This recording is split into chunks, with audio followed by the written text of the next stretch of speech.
Then study campus. आज हम लोग पढ़ेंगे क्लास 12 हिंदी, चैप्टर है 9 प्रगति और समाज। Most baby objective question solve करेंगे जो कि बोर्ड परीक्षा के लिए इंपॉर्टेंट क्वेश्चन है। तो फर्स्ट क्वेश्चन क्या है कि प्रगति और समाज शीर्षक निबंध के निबंधकार का नाम बताइए। तो नमवर सिंह है। कौन है? तो नमवर सिंह। क्वेश्चन नंबर 2 है नमवर सिंह का जो है कि जन्म कब हुआ था। नमवर सिंह का जो है कि जन्म कब हुआ था? तो 28 जुलाई 1927 ईस्वी को 28 जुलाई 1927 ईस्वी को नमवर सिंह का जन्म हुआ था। क्वेश्चन नंबर 3 है नमवर सिंह का जो है कि जन्म कहाँ हुआ था। नमवर सिंह का जो है कि जन्म कहाँ हुआ था? तो जीयनपुर वाराणसी उत्तर प्रदेश में। जीयनपुर वाराणसी उत्तर प्रदेश, वाराणसी उत्तर प्रदेश में। क्वेश्चन नंबर 4 है नमवर सिंह के माता पिता का नाम क्या था। नमवर सिंह का जो है कि माता पिता का नाम क्या था? तो वागेश्वरी देवी एवं नागर सिंह। माता का नाम वागेश्वरी देवी एवं पिता का नाम क्या था? तो Nagar Singh. Option number C.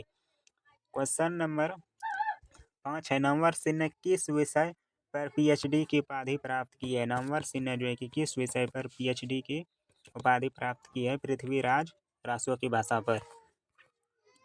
Question number 6 है हिंदी के विकास में अपभ्रंश का योग पुस्तक किसने लिखा है? तो नमवर सिंह ने। Option number B.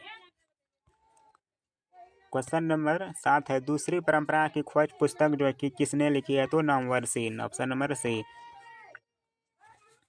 Question number 8 है कविता के नए प्रतिमान पुस्तक जो है कि किसने लिखा है? तो नमवर सिंह ने। क्वेश्चन 9 है वाद विवाद संवाद पुस्तक जो है कि किसने लिखा है? तो ये भी नमवर सिंह ने ही लिखा है। क्वेश्चन नंबर 10 है किस प्रकार के काव्य कविता मतलब किस प्रकार के काव्य में जीवन का पूर्ण परिदृश्य होता है। क्वेश्चन नंबर 10 क्या है? तो इसमें ऑप्शन में क्या क्या है? पहली काव्य में मुक्तक काव्य में, गीत काव्य में या प्रबंध काव्य में। तो इसका सही आंसर क्या हो जाएगा? प्रबंध काव्य। Option number D. Question number 11 है कि आचार्य रामचंद्र शुक्ल को सूरसागर परिसीमित लगा क्यों? आचार्य रामचंद्र शुक्ल को जो है कि शुक्ल को सूरसागर परिसीमित लगा क्यों? क्यों लगा था? तो गीति काव्य के कारण। गीति काव्य के कारण ना, क्योंकि ऑप्शन में थोड़ा सा आया था क्योंकि रहता, क्योंकि गीति काव्य के कारण। गीति काव्य के कारण। ऑप्शन नंबर क्वेश्चन नंबर 12 है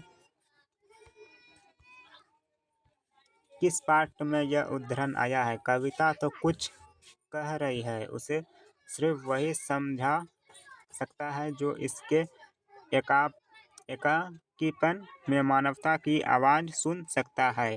तो प्रगीत और समाज में आया है। क्वेश्चन नंबर 13 है प्रगीत और समाज में अतिबंधन से अधिक शक्ति है किसमें है? तो प्रगीत और समाज में जो है कि आया है।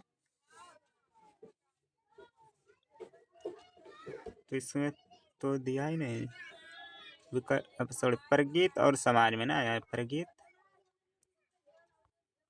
और समाज। ऑप्शन नंबर डी हो जाएगा। क्वेश्चन नंबर 14 है कि नमवर सिंह को किस पुस्तक पर साहित्य अकादमी पुरस्कार मिला था? कविता के नए प्रतिमान पर। कविता के नए प्रतिमान।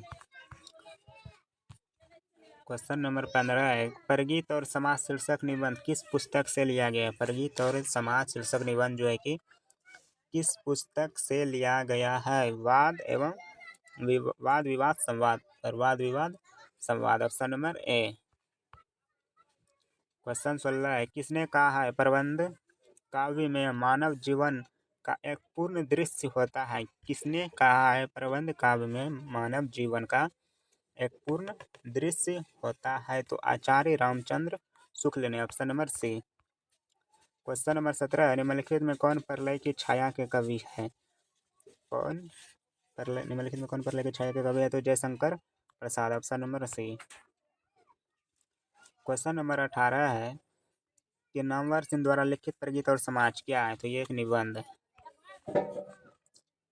क्वेश्चन नंबर 29 है चरम व्यक्तिकता ही परम सामाजिकता है किस शीर्षक पाठ की पंक्ति है? तो प्रगीत और समाज। क्वेश्चन नंबर 20 है, कविता तो कुछ कह रही है और उसे सिर्फ वही समझ सकता है जो इसके लिए एकाकीपन में मानवता की आवाज़ सुन सकता है। किसका कथन है यह जो है कि किसका कथन है? क्वेश्चन नंबर 21 है, नामवर सेन किस पत्रिका के संपादक रहे हैं? नामवर सेन जो है कि किस पत्रिका के संपादक रहे हैं? आलोचना के। Option number C. Question number 22 है, प्रगीत और समाज शीर्षक पाठ के अनुसार आचार्य राम शुक्ल के काव्य सिद्धांत के आदर्श क्या थे? प्रबंध काव्य। प्रबंध काव्य। ऑप्शन नंबर डी, प्रबंध काव्य। ऑप्शन नंबर 23 है, वाद विवाद संवाद क्या है? वाद विवाद संवाद जो है कि ये क्या है? तो ये कविता संग्रह। Option number B. Question number 24 है, आचार्य रामचंद्र शुक्ल को सूरसागर परिसीमित लगा क्यों? आचार्य रामचंद्र शुक्ल को सूरसागर परिसीमित लगा, आखिर क्यों लगा? तो ये गीति काव्य है इसलिए। क्वेश्चन नंबर 25 है, 20वीं सदी में प्रगीतात्मकता का दूसरा उन्मेष कैसे हुआ? संघर्ष के साथ, रोमांटिक उत्थान के साथ, विद्रोह के साथ या फिर भावुकता के साथ? रोमांटिक उत्थान के साथ।